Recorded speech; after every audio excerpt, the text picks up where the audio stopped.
Good morning সকলকে। একটা রবিবারের সকালের অনেক শুভেচ্ছা। সেদিন তোমাদের লাউ গাছগুলো দেখিয়েছিলাম, আজ আবারও চলে এসেছি গাছগুলো দেখতে। আম গাছে আমের মুকুল একেবারে ভর্তি হয়ে গেছে। ফাল্গুনের এই আমের মুকুলের গন্ধে চারিদিক ম ম করছে। চলে এসেছি জবা গাছের এক বিরাট জবা, তোমাদের দেখালাম। তারপর চলে এসেছি রান্নাঘরে। আজ সকাল সকাল রান্না বসিয়ে দিয়েছি।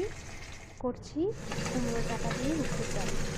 এই রান্নাটা খুব ভালো হয়, খেতে খুব সুস্বাদু। লাউ শাক ভেজে নিচ্ছিলাম, এদিকে মাছ ভাজাও বসিয়ে দিয়েছি।